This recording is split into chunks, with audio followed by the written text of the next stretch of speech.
পৃষ্ঠা ১৩৬। প্রকল্প ৩ নম্বর প্রকল্পের বিশ্লেষণ 2.9 বিশ্লেষণ। প্রথম সারণী চিত্র। উদ্ধৃতির মধ্যে গণতন্ত্রে গণমাধ্যমের ভূমিকা। উদ্ধৃতি শেষ। বিষয় ১ নম্বর সারণী চিত্রে গণতন্ত্রের চতুর্থ স্তম্ভ হিসেবে গণমাধ্যমের কথা তুলে ধরা হয়েছে। এতে দেখা যাচ্ছে ২০ জন উত্তরদাতার মধ্যে ১৪ জন অর্থাৎ ৭০% মনে করেন গণমাধ্যম হলো গণতন্ত্রের চতুর্থ স্তম্ভ। ৪ জন এ বিষয়ে একমত নন এবং বাকি ২ জন বলেছেন এমনটা তাদের জানা নেই। প্যারা শেষ। দ্বিতীয় সারণী চিত্র। ২ নং সারণী চিত্রে দেখানো হয়েছে গণতন্ত্রে গণমাধ্যমের নজরদারির বিষয়টি। এখানে দেখা যাচ্ছে ২০ জন উত্তরদাতার মধ্যে ১২ জন এ বিষয়ে একমত যে গণতন্ত্রে গণমাধ্যমের নজরদারি খুব জরুরি।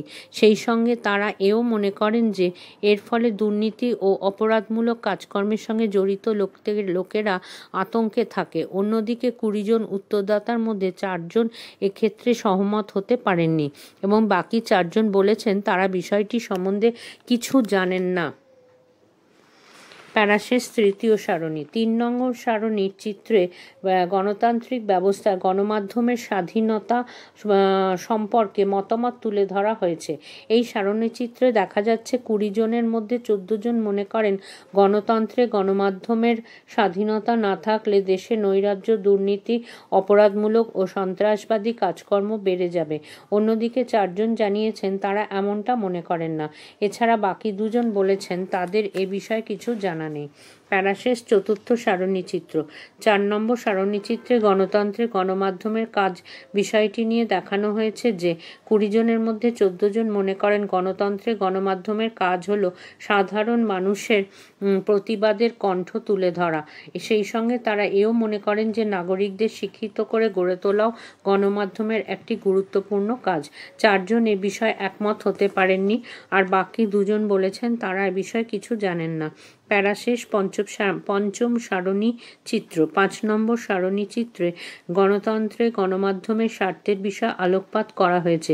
এতে দেখা যাচ্ছে ২০ জন উত্তরদাতাদের মধ্যে ১০ জন জানিয়েছেন গণতন্ত্রে গণমাধ্যম সাধারণ মানুষের স্বার্থকে বেশি গুরুত্ব দেয়। অন্যদিকে ৬ জন বলেছেন গণমাধ্যম বিজ্ঞাপনদাতা কর্পোরেট সংস্থার স্বার্থকে বেশি গুরুত্ব দেয়। এছাড়া ৪ জন বলেছেন তারা এ বিষয়ে কিছু জানেন না। প্যারাশেষ। ষষ্ঠ সারণী চিত্র। ৬ নম্বর সারণী চিত্রে গণমাধ্যমের পক্ষপাতিত্বের বিষয়টি বিশ্লেষণ করা হয়েছে। এই সারণী চিত্রে দেখা যাচ্ছে ২০ জনের মধ্যে ১৮ জন মনে করেন গণমাধ্যম পক্ষপাত দুষ্ট হলে তা গণতন্ত্রের পক্ষে বিপজ্জনক হয়ে দাঁড়াবে। এই বক্তব্যের সঙ্গে সহমত হতে পারেননি বাকি ২ জন। সপ্তম সারণী চিত্র। ৭ নম্বর সারণী চিত্রে গণমাধ্যমের স্বাধীনতার বিষয়টিকে দেখানো হয়েছে।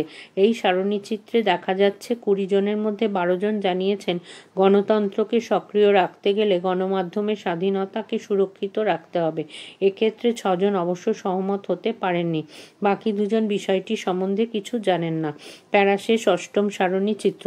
৮ নম্বর সারণী চিত্রে উঠে এসেছে গণমাধ্যমের রাজনৈতিক হস্তক্ষেপ ও বিজ্ঞাপনদাতা কর্পোরেট সংস্থার নিয়ন্ত্রণের বিষয়টি। সমীক্ষার ২০ জন উত্তরদাতার মধ্যে ১৮ জন জানিয়েছেন গণমাধ্যমের স্বাধীনতার জন্য রাজনৈতিক হস্তক্ষেপ ও কর্পোরেট নিয়ন্ত্রণ থাকা উচিত নয়। মাত্র ২ জন কিছু জানেন না বলে জানিয়েছেন।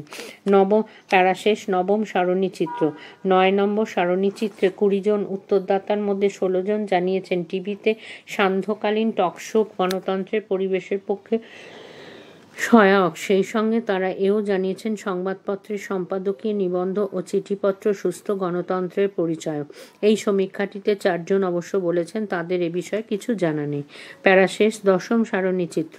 ১০ নম্বর সারণী চিত্রে গণমাধ্যম সম্পর্কে জন স্টুয়ার্ট মিলের উদ্ধৃতি দিয়ে জানতে চাওয়া হয়েছিল মুক্ত গণমাধ্যমই গণতন্ত্রের বিকাশের পথ। এই সম্পর্কে উত্তরদাতাদের অভিমত কী? সারণী চিত্রে দেখা যাচ্ছে ২০ জন উত্তরদাতার মধ্যে ১৮ জন বলেছেন মুক্ত গণমাধ্যমই গণতন্ত্রের বিকাশের পথ। ১ জন অবশ্য এ বিষয়ে সহমত হতে পারেননি। বিশ্লেষণ শেষ। এবার সিদ্ধান্ত 2.10। উল্লিখিত সারণী চিত্রগুলি পর্যালোচনা শেষে একথা বলা যায় যে সমীক্ষায় যে 20টি পরিবারের 20 জন সদস্যকে বেছে নেওয়া হয়েছিল তাদের মধ্যে বেশিরভাগই এ বিষয়ে একমত যে গণতন্ত্রে গণমাধ্যমের ভূমিকা বিষয়টি এতটাই গুরুত্বপূর্ণ যে আধুনিক রাজনৈতিক ব্যবস্থায় গণমাধ্যমকে বাদ দিয়ে গণতন্ত্রের কথা ভাবা যায় না।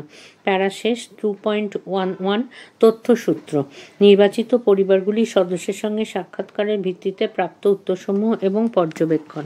2.12 পৃষ্ঠা 137 কৃতজ্ঞতা স্বীকার। আমি প্রথমে কৃতজ্ঞতা জানাই আমাদের বিদ্যালয়ের মাননীয় শিক্ষক মাননীয় শিক্ষিকা শ্রী ও বা শ্রীমতী ড্যাশের প্রতি। তার আন্তরিক সহযোগিতা ছাড়া এই কাজটি শেষ করে আমার পক্ষে প্রতিবেদন লেখা সম্ভবপর হতো না। সেই সঙ্গে নির্বাচিত 20টি পরিবারের 20 জন সদস্যের প্রতিও কৃতজ্ঞতা প্রকাশ করছি।